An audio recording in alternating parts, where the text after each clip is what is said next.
7:36 minutos, 6:36 minutos de la mañana. Don Izam Garbín, buenos días. Buenos días, doña Carmen. Ya he anunciado que le iba a preguntar si está usted enamorado.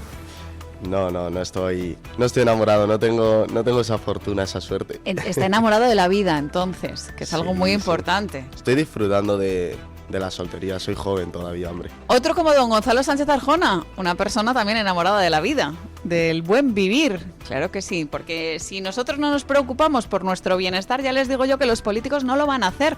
Así que les invito a pasarlo bien en la medida de lo posible, teniendo en cuenta qué oscuro es el panorama que nos dibujan los políticos, los que están en el gobierno y los que dejaron de estar en el gobierno pero que siguen al mando. Me refiero a José Luis Rodríguez Zapatero, que ayer estuvo en Televisión Española, la que pagamos usted y yo, dando explicaciones. No. Estuvo paseándose y exhibiéndose, que eso le gusta mucho a los socialistas. Vamos con esa no noticia. José Luis Rodríguez Zapatero en ese espectáculo grotesco y sin sentido en Televisión Española. El expresidente del gobierno, José Luis Rodríguez Zapatero, ha agradecido el respaldo recibido por parte de Pedro Sánchez tras la imputación y ha defendido su inocencia en la primera entrevista pública que ha dado desde que declaró ante el juez. ¿Le ha dejado de lado gente en el partido? ¿Le han dejado de lado algunos de los suyos? Debo decir que no. Para mí ha sido lo más gratificante, que he recibido muchísimas muestras de apoyo y de cariño, y lo que les digo es que no lo hagan por fe, ni por cariño, que lo hagan por el convencimiento de los hechos, de mi defensa, de la lógica de las cosas y de lo que el procedimiento va a ser. Pero sí, y fíjese, hay una cosa que o sea, conmigo mismo, todos los compañeros y compañeras que me conocen saben lo que yo quiero al Partido Socialista, ¿no? Todo lo que he luchado en mi vida por el Partido Socialista, que lo llevo en la sangre. Y yo sufro mucho pensando que el Partido Socialista pueda sufrir por la situación en la que me encuentro. Sufro mucho. Durante la entrevista también ha reconocido que mantiene el contacto con el presidente del gobierno, aunque ha evitado revelar el contenido de sus conversaciones. En respuesta a las declaraciones del líder del PP, Alberto Núñez Feijóo, Zapatero ha reclamado respeto a la presunción de inocencia. Bueno, ayer oí al señor Feijóo decir que era el gobierno que me había permitido delinquir. Él es un representante público y debe tener respeto a la presunción de inocencia extraprocesal que muy bien ha definido el Tribunal de Estrasburgo, por cierto, de Derechos Humanos. Y, en fin, hasta que no haya una sentencia firme, aquí no delinque nadie. Bueno, pues estas eran las no declaraciones de José Luis Rodríguez Zapatero. Lo que dijo es que iba a dar explicaciones a la opinión pública y no es verdad. No ha dado explicaciones, se ha exhibido y además en Televisión Española ha habido un periodista que se ha atrevido a darle un masaje y no a preguntarle por las cuestiones verdaderamente importantes. Que preguntar no es ofender, Javier. Que preguntar es, pues, pedirle que cuente concretamente qué ha pasado con las joyas, por ejemplo, de dónde venían, en qué momento las recibió, de qué país concreto, qué ha hecho con ellas. Esto con la anécdota en particular. Pero ya ven ustedes que José Luis Rodríguez Zapatero tenía que darse golpes de pecho diciendo que era una víctima. Esto lo hacen muy bien los socialistas, ya lo hizo Pedro Sánchez en esa jornada de reflexión, en ese retiro espiritual para decir que estaba muy enamorado de su mujer. Y le pidió directamente Pedro Sánchez a José Luis Rodríguez Zapatero que acudiera a dar explicaciones porque estaba sufriendo muchísimo, estaba acusando muchísimo el golpe de la corrupción el Ejecutivo Socialista, pero ni por un instante Rodríguez Zapatero se atrevió a decir nada. Se vio evidentemente que no tenía ninguna intención de aportar información alguna. En muchos momentos de la entrevista dejó entrever que se había aprendido el guión perfectamente, la declaración muy similar a la que hizo ante el juez. Se ve que tiene pánico a lo que pueda decir Julito Martínez. Ya ha dado pistas de que sabe absolutamente todo.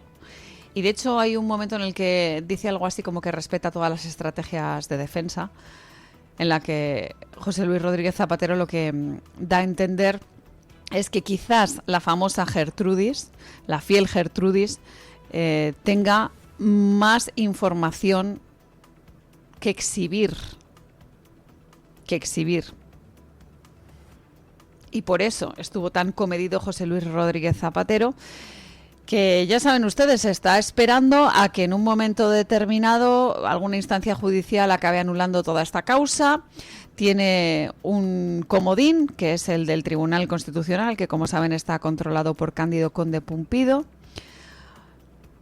En fin, habrá que ver qué pasa con todo esto, pero yo me quedo con esa exhibición en la que se quejaba y una vez más decía que era una víctima, que se había vulnerado su intimidad y que las filtraciones eran intolerables, diciendo que los mensajes que se habían publicado eran personales. Pobrecito, qué mal lo está pasando. Una entrevista, la de ayer, en Televisión Española, que no ha servido para aclarar absolutamente nada, y si me apuran, yo creo que ha servido para que en el procedimiento judicial haya un magistrado que debe estar molesto, puesto que estas explicaciones, como ya les hemos dicho, tienen que darse en sede judicial. No sé si han convencido dentro del PSOE, si el partido se ha sentido suficientemente reivindicado, si en el gobierno están ahora más tranquilos teniendo en cuenta que el faro moral, el presunto faro moral del socialismo sigue encendido. Desde luego no se puede hablar de una estrategia de defensa que tenga tal nombre en Televisión Española, porque lo que hubo, ya les digo, es un masaje y un auténtico blanqueamiento. Claro, a Pedro Sánchez pues le han preguntado que qué le ha parecido y pues ha dicho que bien. ¿Por qué? Porque no puede decir otra cosa, porque en el momento en el que señale directamente a José Luis Rodríguez Zapatero va a dejar en evidencia que él conocía parte de la situación y que, por tanto, era consciente de que se estaban llevando a cabo ciertos tejemanejes para destinar dinero público a esa aerolínea, a Plus Ultra, y hablamos de ese rescate de los 53 millones de euros. Ayer Pedro Sánchez tuvo un día muy ajetreado. Estuvo en una fábrica de coches en Valencia, también estuvo en el Congreso. Ya saben ustedes que ayer era la última sesión, el último pleno en el Congreso. Se paseó por diferentes puntos en los que se estaban extinguiendo incendios. En fin, lo que hace es tejer esa maniobra de marketing, exhibiéndose, pues para que no se hable de otra cosa, que es lo verdaderamente importante. En cualquier caso, muy significativa esa visita de Pedro Sánchez a una fábrica de coches en Valencia, no por la fábrica en sí, sino por lo que implica. Escuchen. El presidente del gobierno ha defendido que el acuerdo entre Ford y la compañía china Geely para fabricar 5 nuevos vehículos en la planta de Almusafes demuestra la capacidad de España para atraer nuevas inversiones industriales y marca el inicio de una nueva etapa de innovación. La alianza comenzará a operar en 2027 y prevé que la factoría valenciana produzca nuevos modelos a partir de 2028. Durante el acto de presentación, Sánchez aseguró que el Ejecutivo ha impulsado esta transformación a través del PERTE del vehículo eléctrico. En él ha movilizado más de 4.800 millones de euros para reforzar el sector y favorecer la innovación. Por último, el presidente también recordó que el mecanismo RED, prorrogado hasta finales de 2026, ha supuesto una inversión cercana a los 45 millones de euros para mantener los puestos de trabajo en Ford y sus proveedores. Este acuerdo, evidentemente, antes lo comentábamos en privado, no marca el final de ningún proceso, marca el comienzo de una nueva etapa, una etapa con más innovación, con más capacidad tecnológica, con más oportunidades, con más empleo de calidad y también con más sostenibilidad. Pues señores, tengo que decirles que ayer lo que vimos es una exhibición de Pedro Sánchez por todas partes, incendios por la mañana, Congreso por la tarde, a mediodía factoría de Ford en la Comunidad Valenciana. Por cierto, aquí la noticia es que hay una alianza entre una empresa china y una empresa americana. Ahí es nada. Pero claro, habrá quien diga, bueno, esto es lo que tiene que hacer el presidente del gobierno, tiene tiempo para acudir a una factoría de coches en Valencia. Tendrá otras cosas que hacer, como por ejemplo, qué sé yo, preparar los presupuestos, ¿no? Por ejemplo, igual podría estar Pedro Sánchez pensando en convocar elecciones, preocupado por lo que pasa, por ejemplo, en el Congreso de los Diputados, donde ya les decía yo que hay olor a vacaciones. La bancada socialista ayer aplaudía a Pedro Sánchez después de haber perdido una votación. una votación importante, hablando de la senda de estabilidad fiscal. En fin, ¿preocupado está por los presupuestos Pedro Sánchez? Pues ya les digo yo que no, porque incluso se reían cuando vieron que perdían la votación, porque yo creo que tienen la sensación de que se les acaba el tiempo, y aún así se reían porque no se hablaba de lo verdaderamente importante, que es cómo sacar a Pedro Sánchez de la Moncloa, porque jamás Pedro Sánchez va a desocupar voluntariamente la Moncloa, y mucho menos 6 meses antes de lo previsto. Las elecciones en principio están planeadas para 2027, pero lo que hizo Pedro Sánchez durante la visita a la planta de Ford en Almusafes fue exhibirse de nuevo para, entre comillas, dar a entender que está ahí para rato. Pedro Sánchez está empeñado en cumplir su palabra, que las elecciones serán en 2027 y que serán cuando toca. Lo importante aquí es que no hay una oposición encabezada por Alberto Núñez Feijóo que vaya a acelerar los plazos.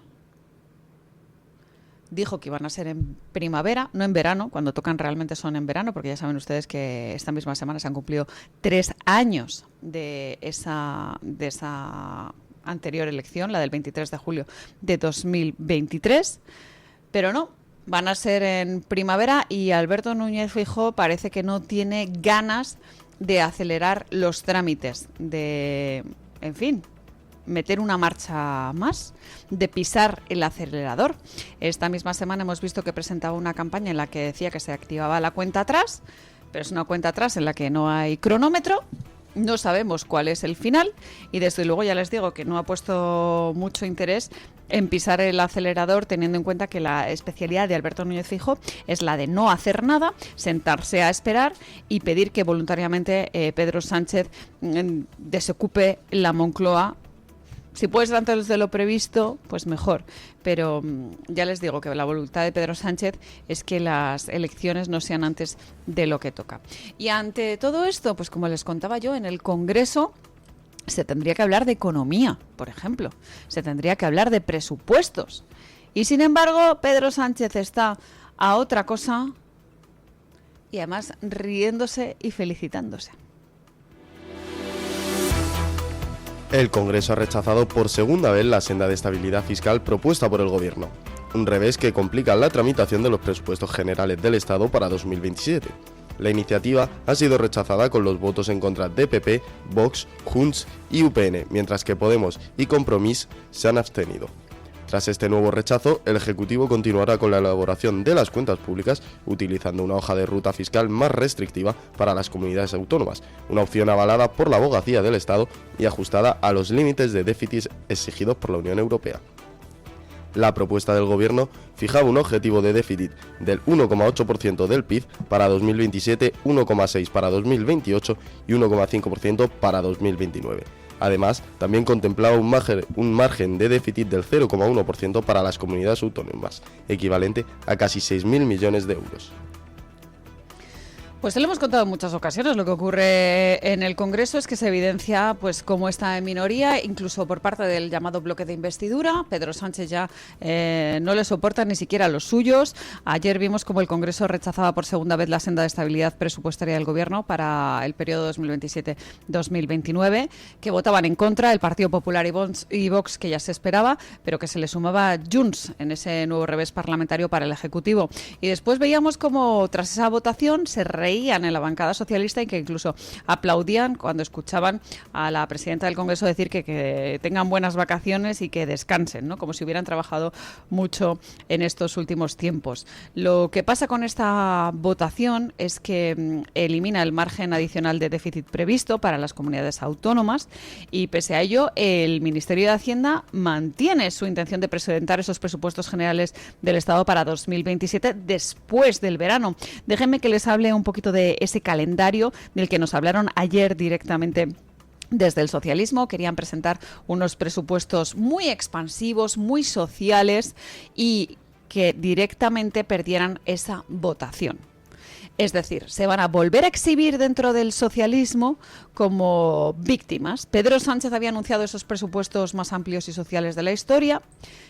Me imagino que habrá gente trabajando, van a tirar la casa por la ventana sabiendo que se los van a tumbar.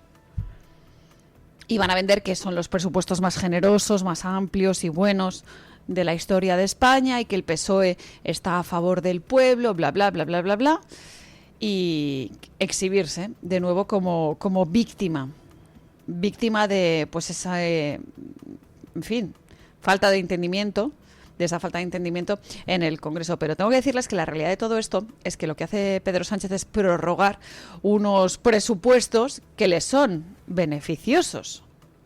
¿Por qué?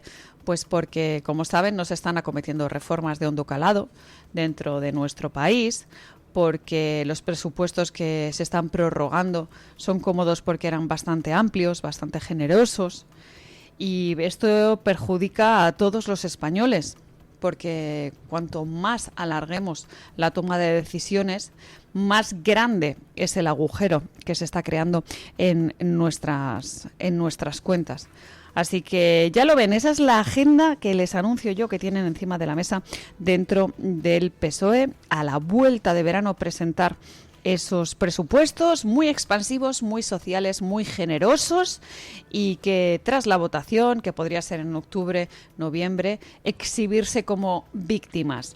Lo ideal ahí pues sería que convocara elecciones, pero ya les he dicho yo que jamás Sánchez desocupará la Moncloa por voluntad propia, y mucho menos cuando le quedan 6 meses. Y lógicamente la razón de peso está en que no puede irse de la Moncloa cuando hay tantos casos de corrupción en su entorno más cercano. Hablamos de Begoña Gómez y de ese juicio que tendrá lugar en primavera. Hablamos del condenado David Sánchez, que, como saben, está refugiado en el Palacio de la Moncloa, que es donde se ocultan los condenados por la justicia, tal y como les hemos contado en alguna que otra ocasión.